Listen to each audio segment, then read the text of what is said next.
Welcome to double seven media. నేను మీ ఆదినారాయణ. నా video చూస్తున్న ప్రతి ఒక్కరూ లైక్ చేసి, షేర్ చేసి, కామెంట్ చేసి, అలాగే ఛానల్ను సబ్స్క్రైబ్ చేసుకోవాలని కోరుకుంటున్నాను. ఆంధ్ర తెలంగాణ విడిపోయిన తర్వాత ఆంధ్రప్రదేశ్లో ఏ పార్టీ అధికారంలోకి వచ్చినా ప్రజా పరిపాలన అందించడంలో వైఫల్యం చెందుతూ ఎక్కువగా రాజకీయ కక్ష సాధింపుల్లో భాగంగా ప్రతిపక్ష నాయకులపై కేసులు పెట్టి జైలుకు పంపించడమే లక్ష్యంగా పనిచేస్తున్నాయి. ఇందులో ఎలాంటి సందేహం లేదు అనేది ప్రజల్లో ఒక చర్చ అయితే సాగుతుంది. ఒక పార్టీ అధికారంలోకి వచ్చిన తర్వాత ఎవరైతే ఆ పార్టీ అధినేత ముఖ్యమంత్రిగా రాష్ట్రాన్ని పరిపాలిస్తూ ఉంటారో వారు ప్రజా సమస్యలపై ఎక్కువగా దృష్టి పెట్టాల్సిన అవసరం ఉంటుంది. రాష్ట్ర అభివృద్ధి కోసం, ప్రజల సమస్యల కోసం మళ్ళీ వారి పార్టీ అధికారంలోకి రావాలంటే ఎలాంటి పరిపాలన అందించాలి, ప్రజలకు ఎలా దగ్గరవ్వాలి, రాష్ట్రంలో రోడ్ల అభివృద్ధి ఎలా చేయాలి, అలాగే రాష్ట్ర అభివృద్ధికి ఎలా అడుగులు ముందుకు వేయాలి, ప్రజల్లో పార్టీకి వ్యతిరేకత రాకుండా ఎలాంటి చర్యలు తీసుకోవాలి, ఈ విధంగా అధికారంలోకి వచ్చిన పార్టీ ఆలోచించాల్సిన అవసరం ఉంటుంది. అయితే ఆంధ్రప్రదేశ్లో అందుకు విరుద్ధంగా రాజకీయాలు జరుగుతున్నాయి. 2014లో తెలంగాణ విడిపోయిన తర్వాత మొదటగా తెలుగుదేశం పార్టీ అధికారంలోకి వచ్చింది. తర్వాత 2019లో వైఎస్ఆర్ కాంగ్రెస్ పార్టీ అధికారంలోకి వచ్చింది.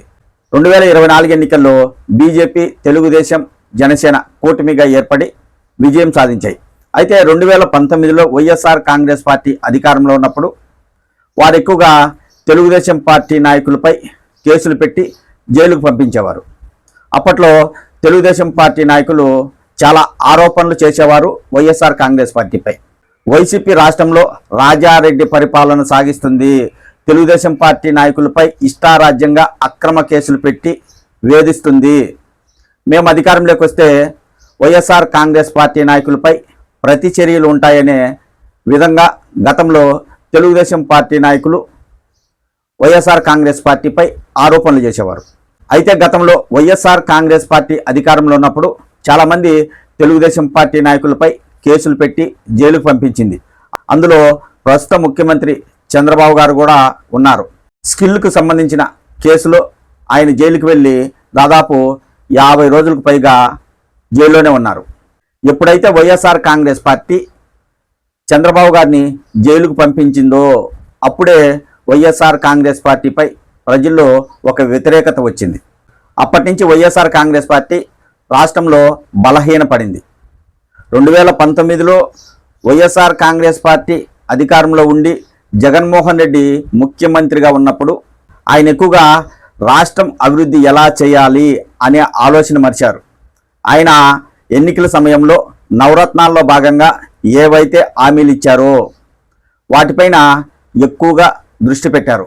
అయితే ఎన్ని సంక్షేమ పథకాలు వేసినా ప్రజలు మాత్రం వైఎస్ఆర్ కాంగ్రెస్ పార్టీని గెలిపించలేదు, ఆ పార్టీ వైపు నిలబడలేదు. అప్పట్లో వైసీపీ అధికారంలో ఉన్నప్పుడు అరాచక, అవినీతి, అక్రమ పరిపాలన సాగించింది.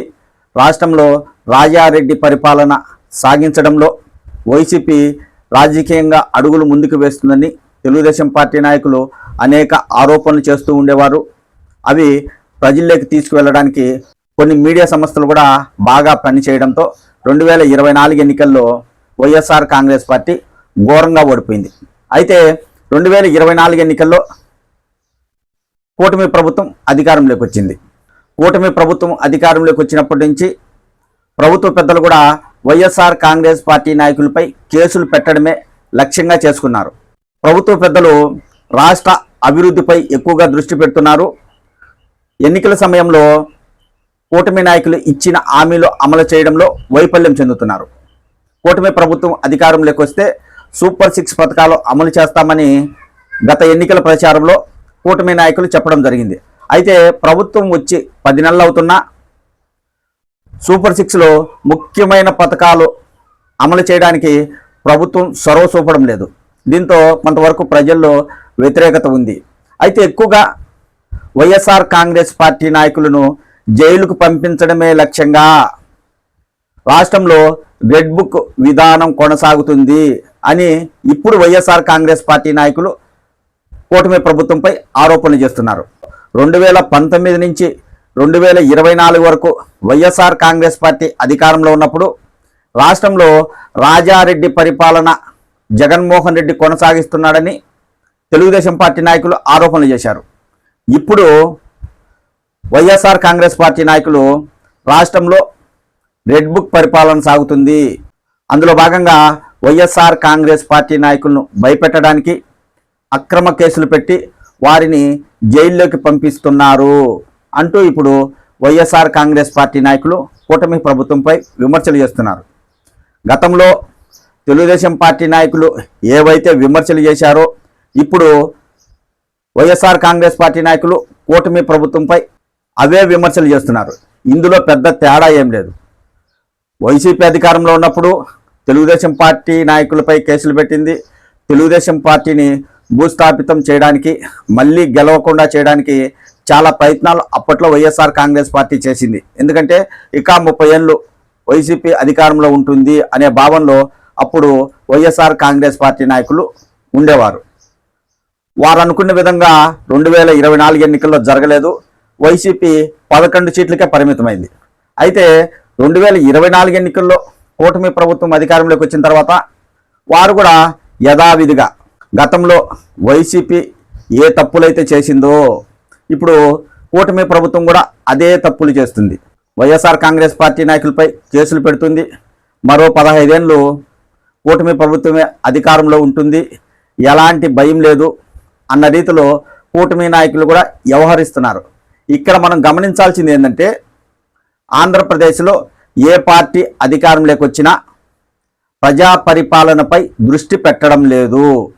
ఎక్కువగా ప్రతిపక్ష నాయకులను టార్గెట్ చేసుకొని వారిపై అక్రమ కేసులు పెట్టి జైలుకు పంపించడం, ఆ పార్టీ నాయకులను భయపెట్టడం, ఎలాగైనా ప్రతిపక్ష పార్టీలను భూస్థాపితం చేయాలనే ఉద్దేశంతోనే అధికారంలో ఉన్న పార్టీలు పనిచేస్తున్నాయి.